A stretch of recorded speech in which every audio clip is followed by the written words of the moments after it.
नमस्कार साथियों, आप सभी का आपके अपने परिवार में स्वागत है इंजीनियर सोर्स एकेडमी के ऑनलाइन क्लासेस में। बहुत से बच्चों का ये मैसेज आ रहा था, डाउट था कि एनसीएल या फिर कोल इंडिया लिमिटेड का जो पेपर है वो किस लेवल का आ सकता है, ज़्यादा टफ आएगा या फिर इजी आएगा या फिर मॉडरेट आएगा। और सीएसईबी साथी में जो तैयारी कर रहे हैं जेई की सीएसईबी में, उन भी स्टूडेंट्स का बहुत ज़्यादा डाउट था, डाउटफुल था कंटेंट की किस टाइप के कंटेंट से आपका पेपर फ्रेम हो रहा है। तो देखिए, एक्चुअल जो प्रीवियस ईयर की अगर बात की जाए, जो मैंने विजुलाइज किया है आज, तो प्रीवियस ईयर के मुताबिक जो आपका पेपर फ्रेम होने वाला है वो बहुत ज्यादा हार्ड नहीं बनने वाला है। आपको बेसिक बेसिक क्वेश्चंस पर ध्यान रखना है और बहुत हार्ड न्यूमेरिकल्स नहीं करने हैं। छोटे छोटे बेसिक बेसिक क्वेश्चंस अगर कर ले रहे हो तो फिर तुम्हारा सिलेक्शन होने का चांसेस ज्यादा बढ़ जाएगा, या फिर यूं कहो कि तुम्हारा पेपर अच्छा जाएगा। और ऑब्वियसली अगर पेपर अच्छा जा रहा है तो फिर सिलेक्शन भी तुम्हारा होना ही होना है। इसलिए कॉन्फिडेंटल रहो, ये टाइम है कॉन्फिडेंस का। क्योंकि पेपर होने में बहुत कम समय बचा हुआ है, इसलिए कॉन्फिडेंट रहो, कॉन्फिडेंटल रहो और जो पढ़े हो उसको बार बार रिवीजन करते रहो। जहां पर भी हो, अगर तुम्हारे आसपास कोई भी लाइब्रेरी हो उस लाइब्रेरी को ज्वाइन करो और उस लाइब्रेरी में जाकर के अपनी पढ़ाई को करो। क्योंकि वो जो माहौल है, वो जो स्ट्रेटजी है वो घर में नहीं बन पाती है, जो लाइब्रेरी में बनती है। आप जाइए लाइब्रेरी में बैठिए, वहां पर आपको वाईफाई भी सारी चीजें आपको अवेलेबल होती हैं। आप वहां पर अपना मॉक टेस्ट दीजिए।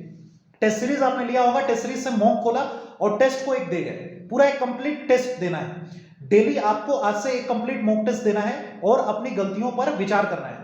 हम स्टूडेंट करते क्या है कि जो हम टेस्ट दिए उसको देकर के हम छोड़ दिए, विजुलाइज किए ऑल इंडिया रैंक हमारी कितनी आई, ठीक है सही आई तो फूले नहीं समाये, और अगर गलत या फिर कम आई रैंक, ज्यादा आई रैंक, कम नहीं ज्यादा, तो फिर ज्यादा ही तो फिर हम उसको विजुलाइज नहीं करते कि कौन कौन से क्वेश्चंस हमारे गलत हैं। यही सबसे बड़ी मिस्टेक है और यही मिस्टेक हमारे फेल्योर का कारण बनती है लास्ट में। तो ये गलती हमको नहीं करनी है। आपको खुद को विजुलाइज करना है, खुद को आपको टाइम देना है। डेली 4 to 5 आवर आप टाइम दीजिए। देखो, नेगेटिव मार्किंग एनसीएल में नहीं है जहां तक मुझे जो इन्फॉर्मेशन है, तो इसलिए आप सारे क्वेश्चंस को अटेम्प्ट करेंगे। कोई भी क्वेश्चंस आपको छोड़ना नहीं है, क्योंकि अगर जो पेपर नेगेटिव मार्किंग जिसमें नहीं होता है उन पेपर्स में आपको सारे क्वेश्चंस करने होते हैं। तो सारे क्वेश्चंस को अटेम्प्ट करना है, जो आ रहा है उसको भी करना है और जो नहीं आ रहा है उस पर दिमाग पर एक बार जोर डालना है। एट लास्ट एंड में आपको वो क्वेश्चंस भी अटेम्प्ट कर देने हैं। तो इसलिए टेंशन फ्री रहिए, अपनी पढ़ाई को करते रहिए। पेपर आपका बहुत हार्ड नहीं आने वाला है, आपका इजी टू मॉडरेट ही पेपर आपका रहेगा।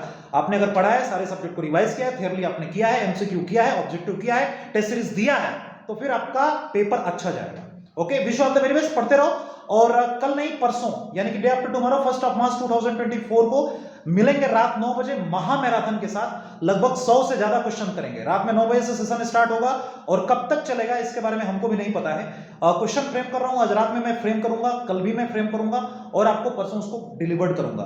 पूरा का पूरा डिजिटलाइज्ड आपका लेक्चर डिलीवर्ड होगा, व्हाइट बोर्ड पर क्लासेस नहीं होंगी और पूरा का पूरा आपके लिए हेल्पफुल साबित होगा। जो आपके पेपर में उससे मिलते जुलते क्वेश्चंस आ सकते होंगे, वैसे ही टाइप के क्वेश्चंस आपके फ्रेम किए जा रहे हैं प्रीवियस क्वेश्चन को रेफरेंस लेकर के। कोई भी डाउट हो इसे कमेंट बॉक्स में बताना, मैं आपका जरूर से रिप्लाई करूंगा। All the best.